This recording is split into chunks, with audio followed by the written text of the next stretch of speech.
បាទជំរាបសួរបងប្អូនថ្ងៃនេះមានការចែកម្លែកមួយបងចង់ចែកម្លែកទៅខាងដល់បងប្អូនជាងដែលមិនទាន់ជួបឬក៏អ្នកប្រើប្រាស់ផ្ទាល់ក៏អាចទស្សនាបានដែរបងប្អូនអាការៈម៉ូតូនេះគឺគាត់ថាជិះរលត់ហើយគឺដេក៏មិនឆេះធាក់ក៏មិនឆេះដែរបងប្អូនឥឡូវខ្ញុំដោះអាវដោះអីអស់ហើយដោះខាងមុខដោះអីហើយតែអត់បានថតឲ្យមើលទេដោះខាងក្រោយយើងទៅត្រួតពិនិត្យមើលខាងសយោសាំងខាងប៉ោសាំងខាងតម្រងក្រោមធុងសាំង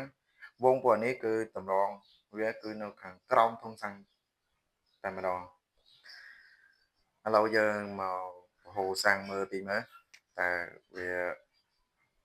មានសាំងហូរមកពីស្តេនសាំងអត់ហ្នឹងហើយបងប្អូនច្បាស់ហើយបងប្អូនបើសិនជាអត់ច្បាស់អាច comment នៅនឹងនេះជាការចែកម្លែកតិចតួចដល់បងប្អូនជាងដែលមិនទាន់ធ្លាប់ជួបឬក៏អ្នកប្រើប្រាស់ក៏អាចទស្សនាបានដែរស្វែងយល់តាមនឹងគឺឃើញទេអត់មានសាំងហូរមកទេគឺម៉ូតូនេះគាត់ជិះស្រាប់តែរលត់ឈឹងតែម្ដងហើយគាត់យកមកកន្លែងខ្ញុំនេះគឺគាត់អូសមកទេគឺសដោងគ្នាមកស្ដោងមកដល់គាត់ប្រាប់ខ្ញុំថាម៉ូតូគាត់ជិះសុកស្រាប់តែរលត់ហើយយើងជាងគ្រាន់តែលើបែបនេះគឺលុយសុតហ្នឹងហើយអត់និយាយច្រើនទេអាការៈរបស់វាគឺមើលទៅលើតម្រងសាំងនេះគឺខ្មៅរាល់ហើយគឺខ្ញុំប្រកាសថាគឺវាស្ទះ 100% ហើយព្រោះអាការៈនេះគឺខ្ញុំចំពោះខ្ញុំតគឺជួបច្រើនបងប្អូនណែនឈឹងនេះខ្ញុំឲ្យម្ចាស់គាត់មើលគឺណែនឈឹងអស់ហើយឲ្យវាហូរមកទៀតហើយ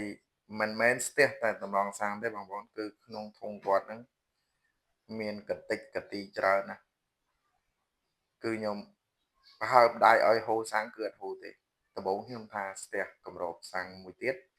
តែជាក់ស្ដែងគឺអត់ទេខ្ញុំដោះបើកគម្របសាំងមកគឺនៅតែអត់ហូរដដែលបន្តមកខ្ញុំគឺបញ្ជាឲ្យអ្នកកាន់កាមេរ៉ាខ្ញុំគាត់ទៅយក